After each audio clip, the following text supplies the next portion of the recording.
Aujourd'hui, Zelensky est à Washington pour des pourparlers de paix avec Donald Trump, mais tout cela est complètement inutile. En effet, hier, Poutine a balayé le plan de paix dans une déclaration détaillée affirmant clairement que la guerre se terminera par des moyens militaires. C'est donc désormais officiel, il n'y aura pas de paix, et tout indique une défaite militaire de l'Ukraine. Jetons un œil aux propos exacts de Poutine. C'est parti. Aujourd'hui est le jour que tout l'Occident attendait depuis longtemps. L'Union européenne et l'Ukraine ont passé des mois à peaufiner leur plan de paix en 29 points, tout en sollicitant régulièrement les retours des Américains. Selon les médias occidentaux, tout est désormais réglé, 95% du plan est prêt, et les 5% restants doivent maintenant être finalisés par Donald Trump et Zelensky. L'euphorie est immense en Occident, tout le monde est incroyablement heureux. Mais voici le point crucial, l'Occident n'est pas euphorique parce qu'un accord de paix semble proche, mais parce qu'il sait pertinemment que Poutine rejettera ce traité déjà finalisé, et que l'on pourra ainsi lui faire porter 100% de la responsabilité de l'échec des efforts de paix en Europe. Et cela colle parfaitement avec les déclarations faites par Poutine avant-hier soir, que nos médias occidentaux ont bien entendu immédiatement démoli. Passons maintenant tout cela en revue étape par étape, puis je vous dirai clairement ce qu'il en est. Voici ce qu'écrivait Bild. Juste avant la rencontre Zelensky-Trump, Poutine enterre son propre plan de paix. Le chef du Kremlin déclare la paix pratiquement morte, plus clairement que jamais. Vladimir Poutine ne laisse quasiment plus de place au doute. Cela faisait longtemps qu'il n'avait pas parlé de façon aussi nette, aussi dure. Ces dernières déclarations montrent que pour le despote qui mène la guerre contre l'Ukraine, les négociations sont quasiment terminées. À la place Poutine, mise désormais ouvertement sur la force militaire, comme il l'a affirmé samedi, avec une rare clarté. D'après l'agence de presse russe TASS, Poutine a déclaré que la Russie réglerait tous les problèmes par des moyens militaires si l'Ukraine ne mettait pas fin à la guerre. En parallèle, il a annoncé que l'offensive russe se poursuivrait sur toute la ligne de front, aussi bien dans le Donbass que dans la région de Zaporijia. Ce qui rend la situation particulièrement explosive, c'est son initiative concernant une soi-disant zone de sécurité. Il cite nommément des régions ukrainiennes, Soumy et Dnipro. Selon un rapport de la presse russe, les dirigeants russes auraient d'abord proposé de se retirer des territoires annexés, en échange des régions de Donetsk et de Louhansk. Mais cette proposition semble désormais abandonnée. Le chef du Kremlin renonce à son propre plan de paix. Bon, donc le journal Bild annonce de manière tonitruante que Poutine aurait abandonné son propre plan de paix et qu'il veut désormais tout régler par la voie militaire.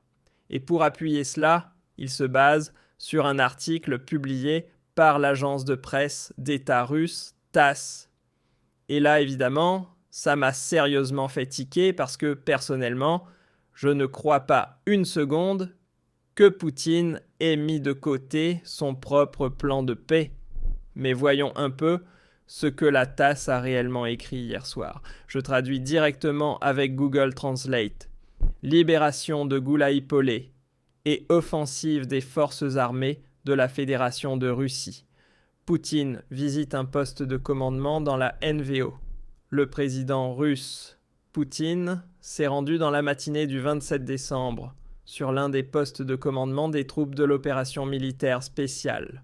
Il y a tenu une réunion au cours de laquelle il a reçu un rapport de l'état-major général des forces armées avec le général Gerasimov, ainsi que des commandants des groupes de troupes Centre et Est.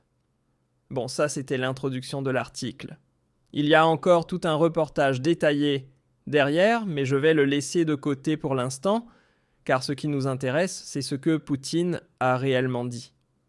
Le président a souligné que la création d'une bande de sécurité à la frontière entre la Fédération de Russie et l'Ukraine avançait rapidement et que les forces armées russes progressaient dans le Donbass et dans la région de Zaporijia, sur toute la ligne de contact. Toutes les missions des forces russes sont menées conformément au plan. La mise en place de cette bande de sécurité le long de la frontière russo-ukrainienne avance à grands pas.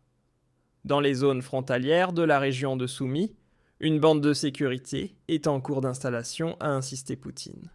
Et maintenant, voilà le passage intéressant, le régime de Kiev reçoit, selon lui, des recommandations de personnes intelligentes en Occident pour accepter des conditions raisonnables de résolution du conflit.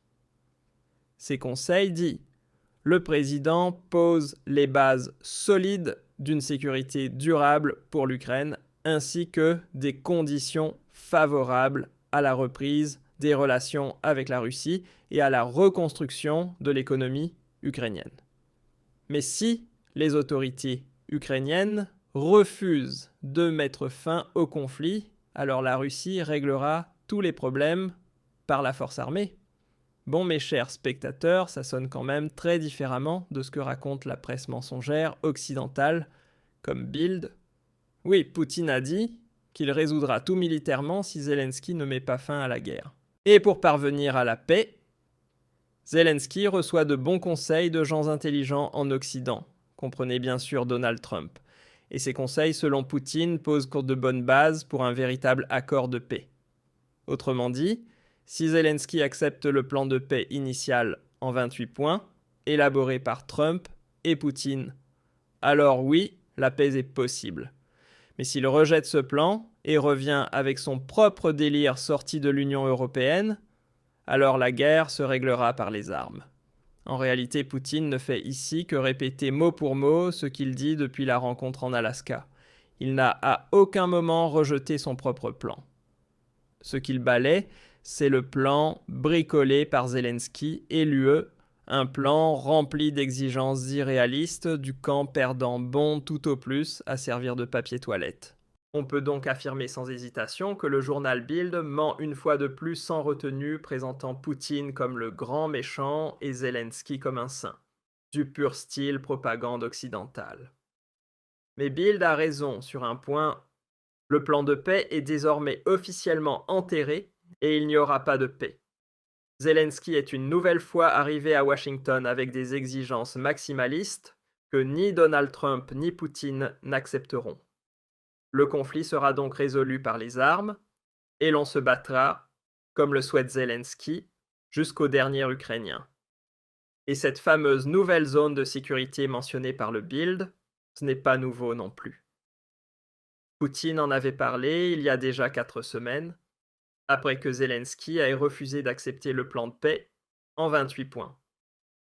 Poutine avait alors simplement dit « Très bien dans ce cas, on prendra aussi Soumy Kharkiv et Dnipro. » D'ailleurs, même Rubio, le secrétaire d'État américain, avait déclaré juste après la rencontre en Alaska que Zelensky devait accepter immédiatement le plan de paix, car chaque jour qui passe rend les conditions encore plus dures.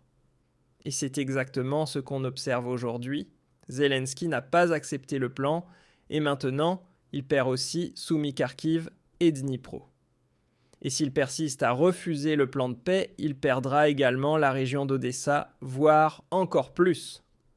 Franchement, Poutine n'est pas pressé. Militairement, il est en pleine progression, et le seul à tout perdre ici, c'est Zelensky, l'Ukraine et l'Union européenne. Sans oublier bien sûr les médias de propagande occidentaux, qui se couvrent à nouveau de ridicule avec leur narration absurde.